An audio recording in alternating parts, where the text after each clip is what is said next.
Uncanceled Comedy Collective presents Top Censored News of the Week. It's Top Censored News of the Week. We're bringing you the stories the mainstream media just refuses to cover. If they do cover them, they always do it in a very dishonest or sloppy way, and it's always on purpose. I'm here with co-host Craig Pasta Jardula. We're going to count down the top 3 stories this week that the mainstream is not telling you accurately about or at all, if at all. So let's start with the number 3 story we have here. Coming in at number 3, Ukrainians have become unhinged as soldiers panic. Zelensky's militants are raiding Orthodox churches. And it's interesting, Craig. We're not seeing really any Ukraine coverage at all right now. Very bizarre, because this the mainstream was really big on this during the Biden years. All the big three were shoving it down our throat about saving democracy and Zelensky winning an Oscar or whatever they were doing with him out here in Hollywood. But here we are, and we're still going full blown down to the last Ukrainian, as our good friend of the show, Lindsey Graham, says. Let's see what's going on in that Orthodox church. We just saw this make the rounds here. These are Ukrainian militants paid for by European taxpayers and American taxpayers.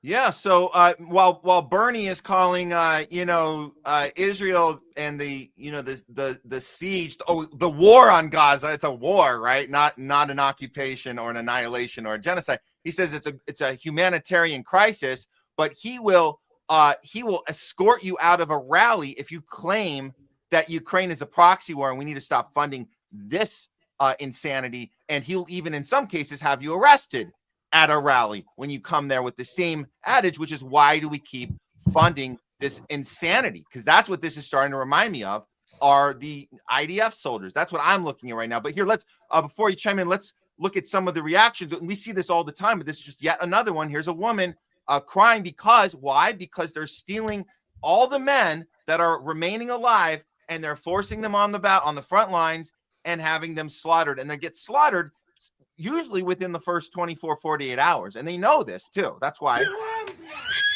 this is happening.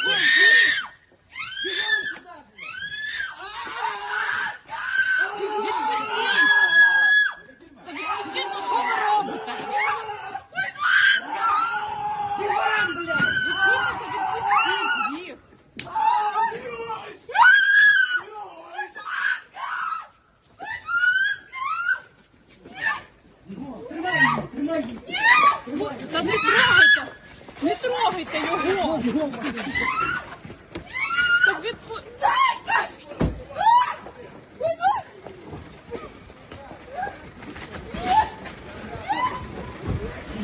що ви робите? Я просто робити.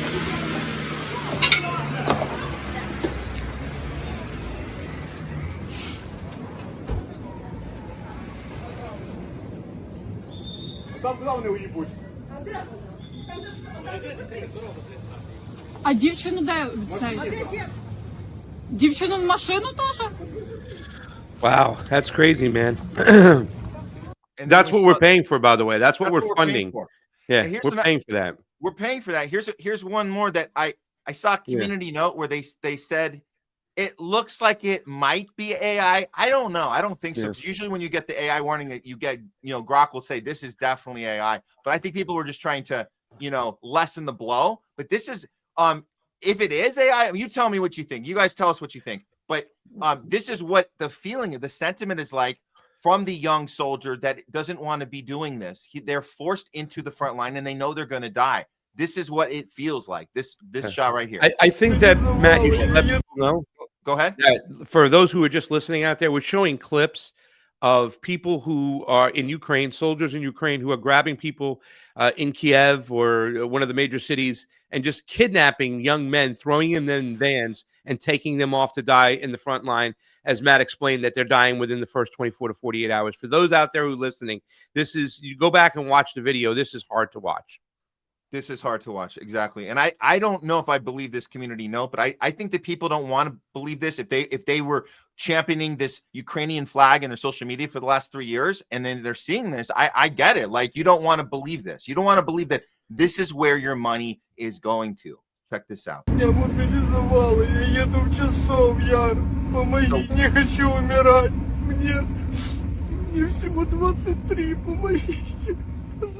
So yeah, so what's being said here, and this is like a 23-year-old, and this is why I don't think the community notes are accurate, because there's somebody trying to defend the fact that he can't be 23 because the cutoff age is 25 to be enlisted, but that's not true at all. We know they're going after way younger than 25. So for that to be the logic of not to believe this innocent man's tears, who's innocent in this moment, because he doesn't want to be doing this. And he's probably not going to be alive. And if it's not him, it's someone else who didn't get their crying on camera and didn't get it uploaded to social media. But they are certainly in tears right now. And nobody here is doing anything about it. And the media stopped reporting on this, Craig.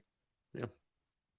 So yeah. There's also, now we did see some clips not too long ago of a Canadian activists kind of arguing with some people, Ukrainians, that were kind of trying to, that's Russian disinformation. There's still some people still hanging on to what's going on. But when I see this right here, the first thing that crosses my mind is if Vladimir Putin sees this, if Sergei Lavrov sees this, I hope this would encourage them. And I don't know what they're doing. Just take Kiev at this point. Take Kiev. Stop. They're not going to change. Donald Trump is not going to end this thing. Take Kiev already. Because this shit's going to continue to happen. You have a group of people just grabbing people off the street. There's people fleeing everywhere. Didn't you have a story a couple weeks ago? You were talking about it, Matt, where so many hundreds of thousands of people, they're just fleeing now because they're afraid they're going to get picked up, thrown on the front line, and then just sent like sheep to slaughter. And I'm sick and tired of hearing the regurgitated reports where people are trying to act like Ukrainian can win and fight this war. That's why it was so ridiculous, and it was beyond enough is enough when Donald Trump even said, oh, they could win this war. And then he was questioned about it later. I said they could win this war. I didn't say they would win this war. What are we in the 6th fucking grade? Yeah. Enough. Take Kiev. Stop this slaughter. I know you'll have other areas of where something like this is almost going to be the guerrilla fighting, and how people would just get locked down in places and try to, I don't know what to say anymore, but this can't happen. They can't just continue to send these kids to get butchered. Yeah. And the correlate drawing the comparison between what's happening in Ukraine and Israel and Gaza, and we know that we've heard people tell us, well, why would you be for they have the David and Goliath thing? How could you be for Palestine but not for Ukraine? And we've heard that logic. These are like that's ridiculous. It's wow. Insane. These are like the Bernie bros that are still holding on to this idea that you don't actually look at the information. You don't actually do your own research. You just go with the sentiment of, oh, David good, Goliath bad. That makes sense. No, just because you happen to get Palestine right, but you don't understand what's happening in Ukraine. You haven't looked at it. You don't know the history. Let's understand this journalist right here. This is making the rounds. This is a question being asked by an Italian journalist, and this person cannot answer this question as he makes the correlation between the genocide in Gaza and the proxy war in Ukraine. Check this out. It's done very well, and it's very honest. No response to this question. Repeating several times that Russia should repay for the reconstruction of Ukraine. Do you believe Israel should repay for the reconstruction of Gaza, since they have destroyed almost all the strip and the civilian infrastructures? Thank you. Gabriele, it's definitely an interesting question on which I would not have any comment at this stage. There you are. You don't want to draw those correlations at all. Do you know that there was a tweet out there? I don't know if you can confirm it or not, Matt, that journalist was then fired the next day?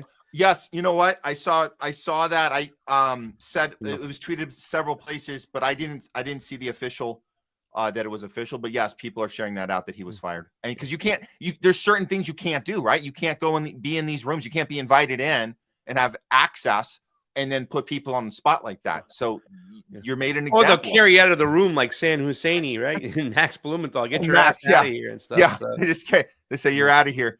And again, if you guys are just now starting to get curious about Ukraine and what we did, what NATO did to set that situation up in 2014, and you're just starting to look at it, why don't you listen to Zelensky? This is very important. Zelensky in 2022.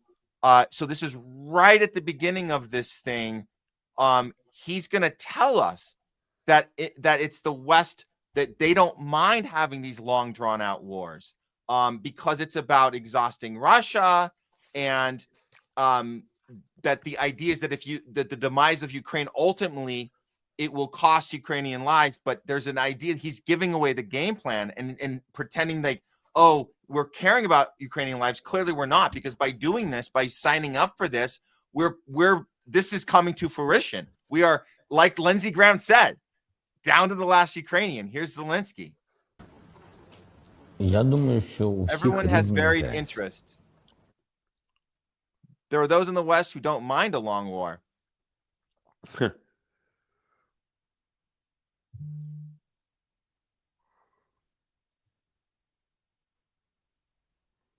Because it would mean exhausting Russia, even if this means the demise of Ukraine. And comes at the cost of Ukrainian lives. It's definitely is in the interest of some countries. There you go. It's the interest of the countries. Again, this has never been about saving democracy, but you guys know the drill. You know, we've been on the right side on this the whole way. And it's unfortunate that too many people are playing tribal politics on this still. And again, the point of this story right now is that no one's talking about Ukraine right now, because there's so much else that we are nefariously stirring up, and egging on, because we are just one big fat war machine. Yeah, but we also, Matt, the media has provided a lot of distractions along with the state. You know, the government shutdown is just ridiculous. It's a big part of and you still see so many people out there getting just like uber tribal, right? Like, it's the Democrats' fault. It's the Republicans' fault. Even Donald Trump played into it. So I'm sure there was a bunch of nut jobs, saying it's the Democrats' fault. No, this is like a stage kabuki theater. Every so often, every couple of years, they do this. They play this all the time. The Democrats know it's coming. The Republicans know it's coming. They can end this, but it's a great distraction, and it's a great tool for them, because they also, right now, they're just feeding the people who have who are looking for confirmation bias. The Democrat and the lefties, they're starting to get some people out there that are going, man, who am I going to vote for next election now? This is not what I wanted, whatnot. And they're still stuck in that two-party illusion, that two-party mindset, right? Yeah. So they're already starting to thinking about handsome Newsom or whatever and stuff. The Republicans, they're losing those independents that voted for them, right? Yeah. They're just gone at this point. So when they hear this whole tribal bullshit, it's just very distracting. It's not allowing us to look what's going on, because as you see what we're talking about, we're looking at here in regards to Ukraine.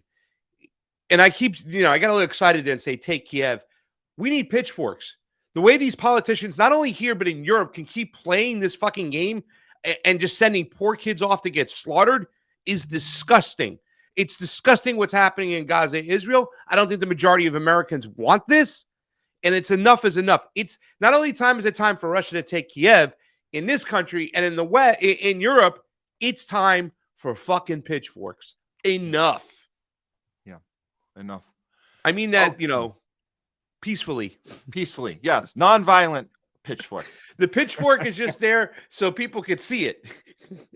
It's symbolic. Yeah. Yes. Yes. Symbolism for sure. Okay. Coming in at number 2, 12 Israeli-linked cell phones were detected at Utah Valley University on the day Charlie Kirk was assassinated. Must be a coincidence. That's what I'm thinking. That's my first thought, Craig, is total coincidence. Let's look at the cell phone situation here that clearly you're not going to get if you turn on mainstream media. Here we go. Shadow of Israel puts this out. Candace Owen drops a bombshell revealing that 12 Israeli-linked cell phones were detected at Utah Valley University the day Charlie Kirk was taken out. She claims the phones were registered in Israel. According to Owens, the revelation has shaken officials in Washington, with Kash Patel and the NSA allegedly scrambling to keep the information from reaching the public. Okay, well, we have, okay, let's go ahead and watch the clip from Candace herself. Here we go. And gentlemen, there were, for whatever reason, 12 Israeli cell phones on the ground at Utah Valley University the day that Charlie Kirk was assassinated. This has completely spooked the people that are very high up in government. Now, to be clear, I don't mean that there were 12 VPNs that were switched and routed through Israel on that day. I mean that there were 12 personal cell phone accounts that were opened in Israel, okay? Like you go into Verizon in Tennessee or in Connecticut and you open your phone. I am saying that they opened their phones in Israel, those accounts in Israel, and they were on the ground on September 10th at Utah Valley University when Charlie was shot. Now, the NSA knows this. Kash Patel knows this. People in the current administration know this. Okay, now let's look Is at that the a reaction. CIA cup there that she has? I think that's got to be ironic, right? Of course it is. No, I would right? think. Come on, that's an ironic placement. I think it being an ironic placement, it's kind of funny actually. I don't know. She does run commercials for Oracle, But so that's okay. But I don't know. she's not selling anything there except this. It looks ironic to me. That's I would hope so. yeah. Let's hope for the best on The that. cross is not ironic though. That the cross is not ironic though. Yeah. No, that's okay. We understand that there are Christians who feel that they were played and manipulated, and that's their motivation to be vocal right now, and that's fine.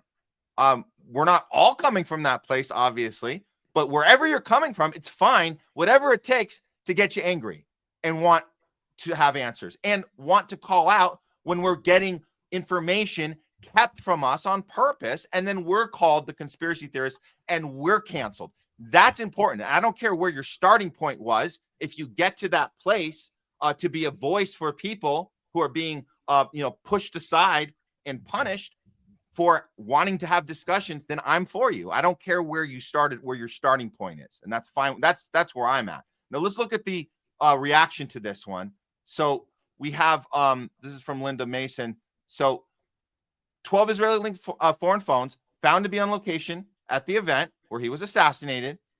She got the date wrong. It's 9/10. But I see we still have 9/11 in our lexicon, so that's an honest mistake. The worst part is that they're covering up the fact that these 12 confirmed foreign linked phones tied to a foreign nation known as Israel the day Charlie was shot. Why are they hiding this intel? Ladies and gentlemen, the writing's on the wall. How naive can you be? And I'm not one to punch down at people, but I would say this: you have a motive, you have a cover up here, clearly, and the entire team of Charlie Kirk, we've seen time and time again, has fitting, as she says, the textbook definition of shady. Now, I want to give you one more of these because this part is important. I don't think Candace covered this. This is also of note. Charlie Kirk update. Watch close for the edit. Now, I wasn't able to download the video, but this is what she's saying is that there has been footage manipulated with, and we've known that. But here's the thing. So the cell phones, and this now you're connecting the dots. We have these. Why would you have these phones linked from Israel? What is the purpose? Well, the phones from the Utah campus were actually hacked from these phones. So you have this edited footage being edited in real time. And we know that multiple people, she says there, that were present at the shooting have claimed that footage from their phones have been edited or deleted before they even got home that day. And we heard reports of that. So this is all starting to make sense that it's kind of seems to be all connected. That's what I'm looking at right now. This is highly suspect. Craig, your thoughts on this one? Well, we know this last part to be true because, me myself have been victim to this. All my 9/11, not my 9/11, January 6th January 6th Oh, footage. January 6th. Yeah, We also saw it with Lahaina too. Yeah. We also saw Lahaina, well, that's what we heard from a lot of people in Lahaina. I had somebody, like 2 people on that were, I filmed. One of them said, all my footage, from the fire that day is gone. So, it's just disappeared. So we know that to be true, right? Like I said, I've experienced it myself. All my January 6th footage, most of it is just gone. And I had a lot. I interviewed a couple people with my phone. I filmed a lot of stuff, and now it's just, so we know that to be true. Now, the 12 Israeli linked phones, I don't know why a lot of people are looking at that like that's a bombshell, right? There's a lot of people, Israelis that have dual citizenship that go back and forth with Israel and America. Why wouldn't 12 of them be at an event that Charlie Kirk was at? That's a fair point. I mean, there's a couple hundred people there. 12 of them. No, that's a fair point, and you would expect. That's why I don't think it's a bombshell. When they say bombshell or reveal, it's not just the information; it's how the FBI responds to it. That part's important too. I get it. The FBI is corrupt. They're obviously hiding something up. This is why I'm saying that. My thought has always been that this is more a homegrown, westernized kind of like hit job. Mm-hmm. Israel attached to it, but after this whole situation, I think my focus changed from what degrees of separation is going on between the West and the Zionists. Are they just attached at the hip?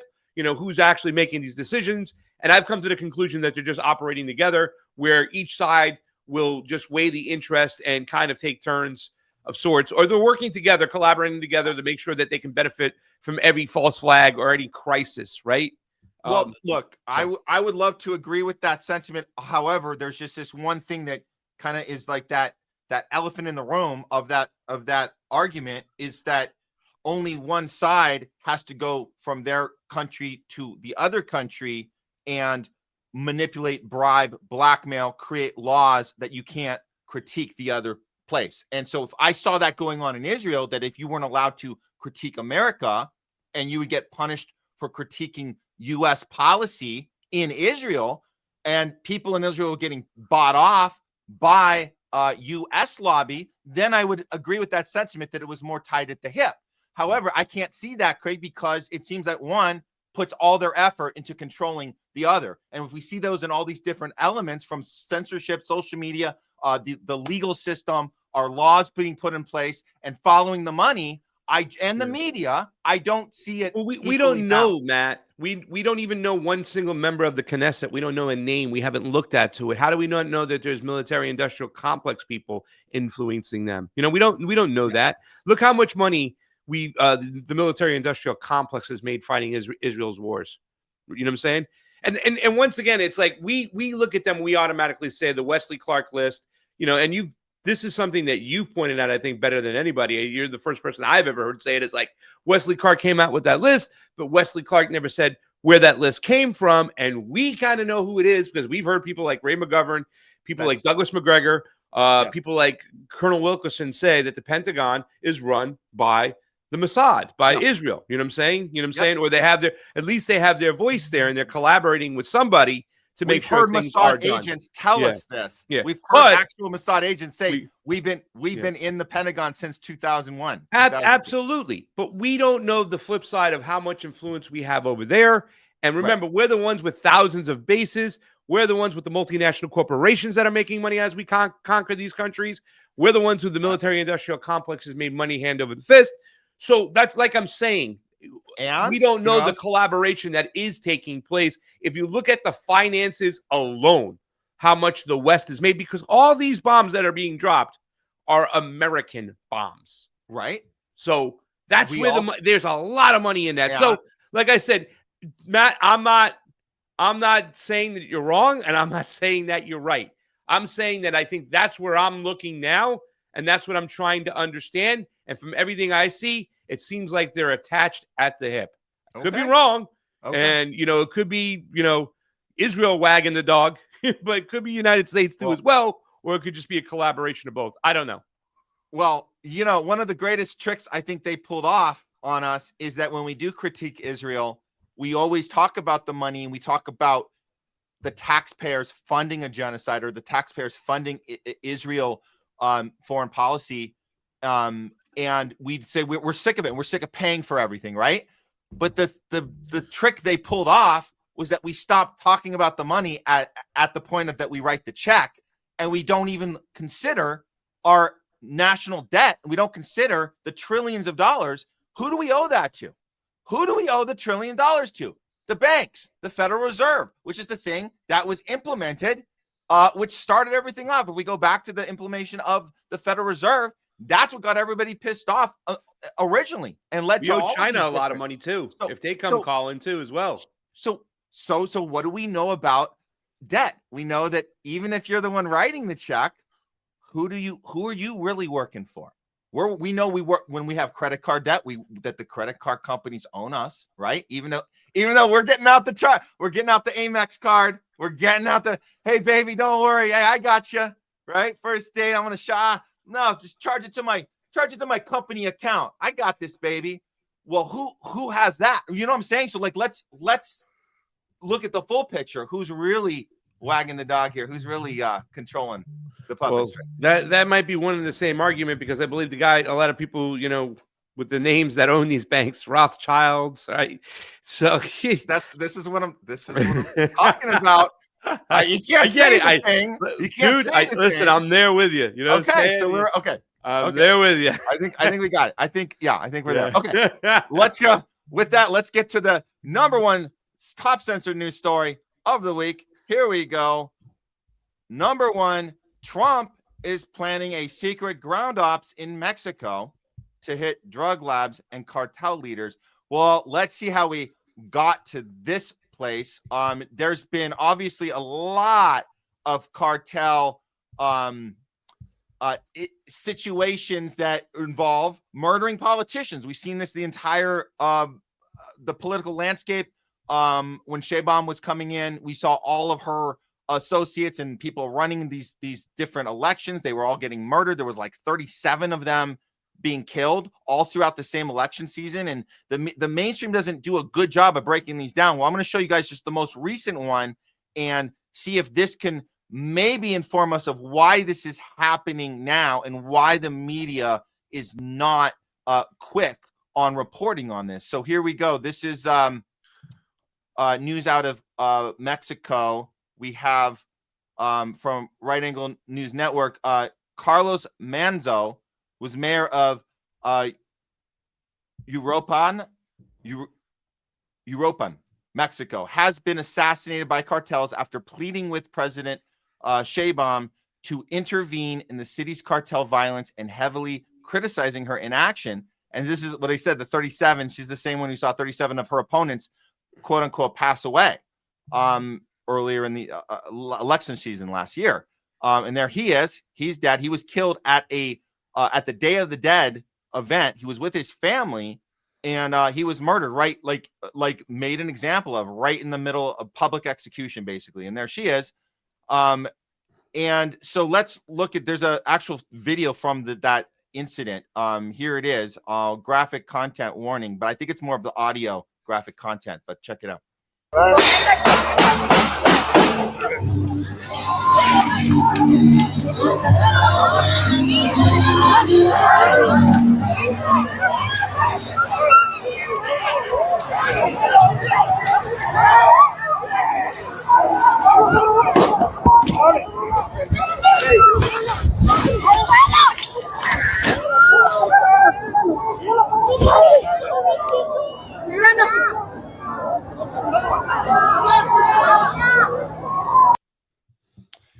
Yeah, very tragic indeed. Now the people, the protesters were furious and they're tired of this. And so what they did is they stormed the Mexico Governor Palace after the assassination. Here's a video of that.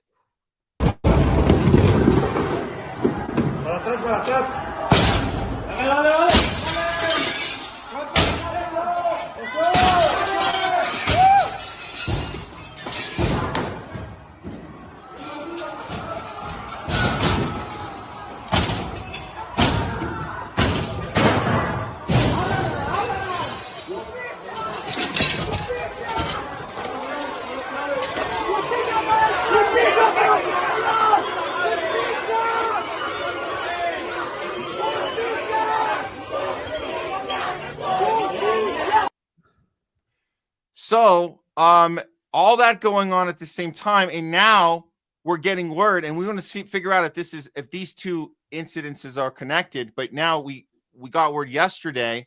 It's been confirmed since then by RT, but this is the first claim of this from Mexico City Daily News, is that the Trump administration is preparing a secret U.S. military mission in Mexico to target drug cartels, possibly with drone strikes.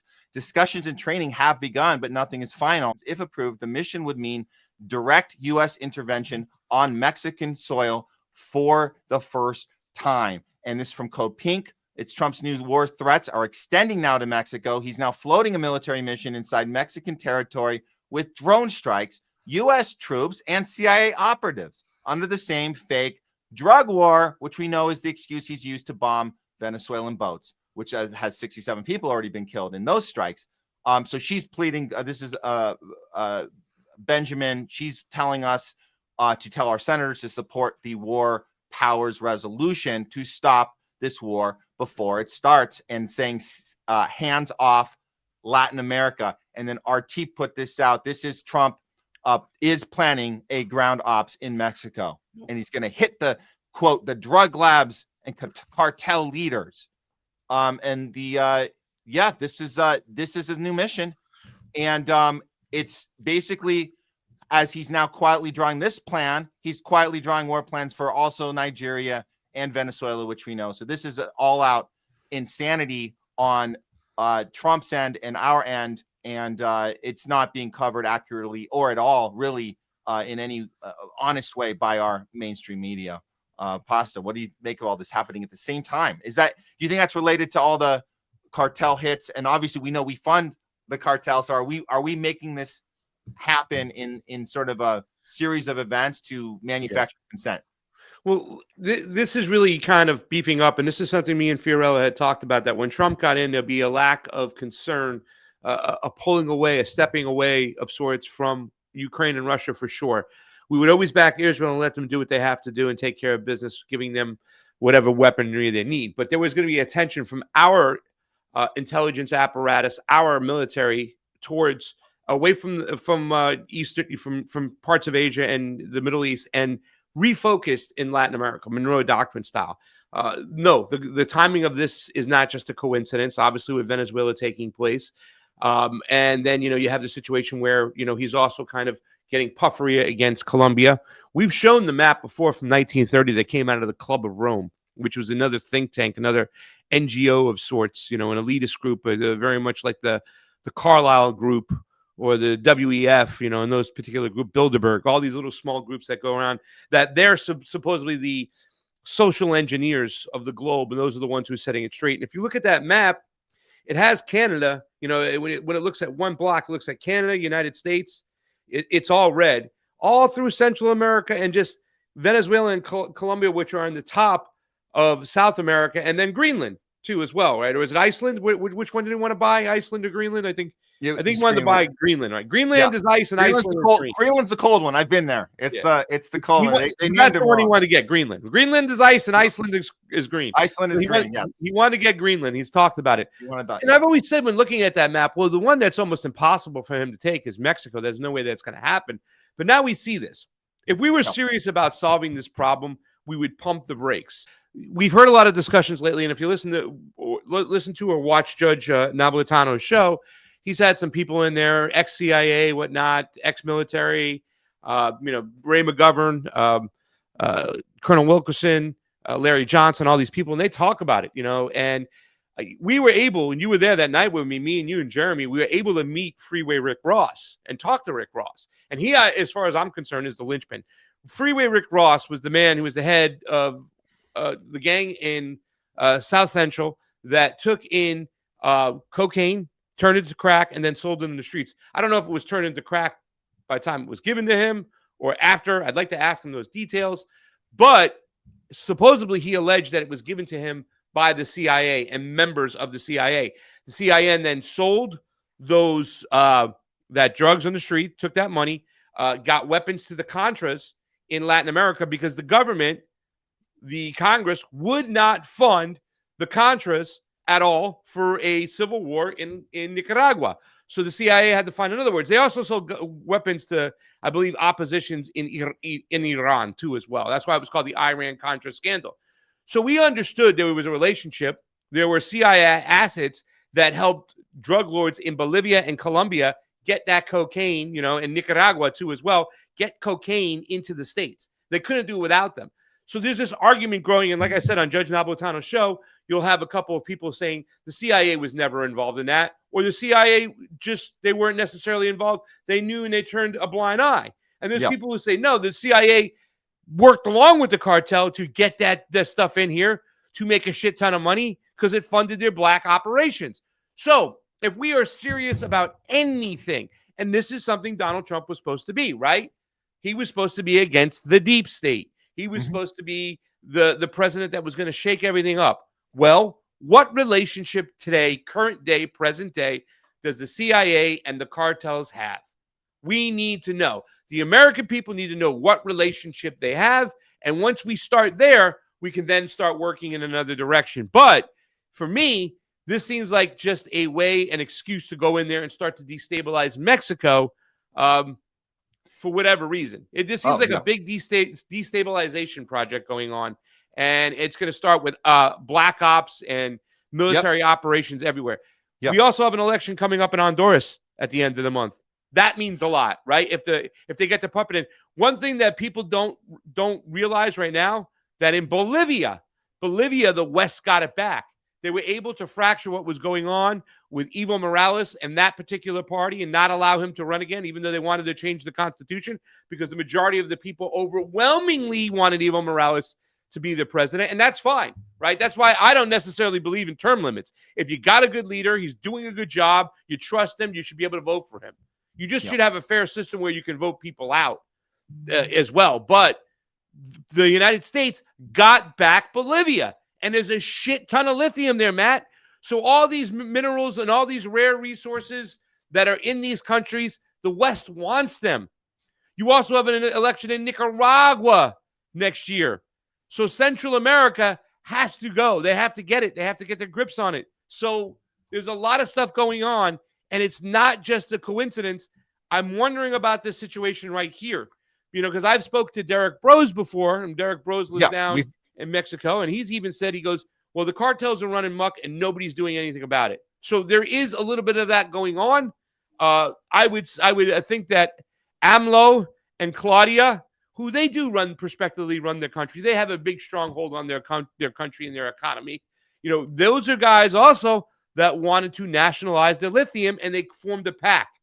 So at the end of the day, eventually, they got to go. They're in the way. Claudia Sheinbaum is in the way. Is she being hesitant or not? Or is she being controlled by the cartels or whatever? Because that's the image they're going to present. They're being controlled by the cartels. We got to take them out. We got to take the cartels out. Sorry, go ahead, buddy. No, it's one or the other. She's either being controlled, or she's either in on it, or she's doesn't have a say. She doesn't get to defend these people that are speaking up. These mayors are getting executed. She doesn't get to do that. And that's just how it is, man. We talked about the other stuff going on in Mexico, the digital ID stuff, that she has no clue how to stop it. So she just has to let it happen. She doesn't seem to have the power at all that you'd hope she could have. But even if she did, if she put more power to the table, she might be the next one to go. So it's like, here we go. So I found the tweet here.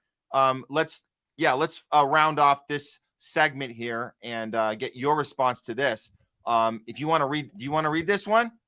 Mario on the wall, the man who's full of shit. The real power in Mexico still belongs to the cartels. Carlos Menzo tried to take on the cartels. Spoilers, the cartels won. He wasn't some rogue cowboy. He was a sitting mayor doing what politicians always promise and rarely deliver, actually confronting organized crime. But in a country where cartels often feel more permanent than elected officials, that kind of courage doesn't earn medals. If you get ignored, isolated, and eventually shot dead at a public holiday event, President Claudia Sheinbaum didn't just deny him, she practically left him on red. Now she wants to investigate his murder as if the story ends at the crime scene. But the real scandal isn't that he was killed. It's that no one with power helped him before he was. Because in places like Europan, cartels don't just kill people. They They kill the idea that anyone can stand up to them and live. I mean, he kind of might be onto something there. No, that's with no fucking idea or sense of what's going on, what's been going on in Mexico for years, how closely tied the intelligence apparatus is to the Mexican intelligence apparatus. You don't remember AMLO's Moreno party just came into power last election. You're talking over 100 years of their two-party duopoly running things as on a leash from the Americans, controlled by the Americans. They're not just going to go in there and overturn things in one night. There's only so much she can do. And Claudia Sheinbaum won the election because she put herself on the side of the poor, just like AMLO did. This isn't a politician who hides. And I'm not saying she's perfect, but this is a politician like AMLO who gets up every morning and addresses the country and talks to them. This is a politician whose party, they hold referendums. Halfway through their terms, they put their seat up to the people, saying that if you don't think I'm doing a good job, let's vote me out right now. If you say I'm not doing a good job, I will call snap elections. This is what AMLO did 3 years into his 6-year terms. I'll call snap elections and I will put myself up. I'll leave if you say so, and you can elect somebody else. But if you say I'm doing a good job, I'll move forward. That is something that this party does. That is something that Claudia Sheinbaum has done. And, like I said, infrastructure projects. So Mario's talking from a place that he doesn't know what the fuck is going on. Okay. I don't think he's ever even been down there. But just like America has its problem, so does Mexico. You clearly have beef with him on other issues, which he's been wrong on. Clearly, I understand that. He's wrong. Constantly wrong, Constantly wrong. However, I'm just pointing this out. Let me make a comparison to her with somebody that we also hope to be inside a good person. And so I'm not saying she's not a good person. I'm saying sometimes it's such a massive undertaking that there's not much you can get done. You might be able to get a little done, but the fact they let you in there, you had to compromise something. And I'm speaking none other than RFK Jr. had to compromise something to get in the door. So we hope for the best. Maybe baby steps, but that's what I'm comparing it to. Okay, maybe, but different election system, a much cleaner election system where I actual like grassroots. That. Yeah, but he also is up. He's up to get ousted anytime. He can get ousted anytime too. So nothing is guaranteed. But I appreciate that system where the people can say, hey, check in. How am I doing? I like that. That's great. Yeah. But also at the same time, you got a monster that you can't do much about except kind of play along here and there and get little baby steps as you go. That's what Maha's saying about RFK right now. And I think it's definitely a comparison there. That's all I'm saying. But this is something, again, the story here is more war, more occupation, more stealing of resources, more controlling the narrative, and more I just want to say, RFK is fucking from a royalty family. You know what I'm saying? Like that. Very privileged, growing up, was on Epstein's fucking plane, rubbed elbows with these people for years. A lot different story than Claudia Sheinbaum. That's all I'm saying. Right. But it is shocking when they get into that. You go, I can't believe they got in. Like that happens, right? There's people that you go, wow, how did they get them in? They must have had to do something. Because I was shocked when she won that. I was like, wow. That's quite an accomplishment, and the people certainly wanted her in there. So it's good. It seems like she's in there. There could be a situation like, okay, Matt, we understand that the people love you, and we're going to allow them to elect you in there, and we'll let you do certain things, but make sure you stay in your lane. Otherwise, there will become calling. It could be one of those situations right now. You know what I'm saying? We don't know. Yeah. It's tough but it's certainly a totally different situation. And what Mario's doing, he's telling a one-sided story. And this guy's always done this shit too as well. He's full of shit, Mario. Yeah.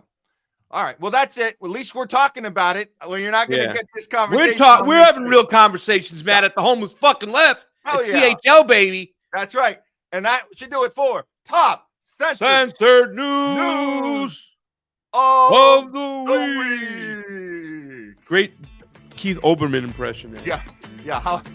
How many days since George Bush announced mission accomplished, Keith? Have you been counting?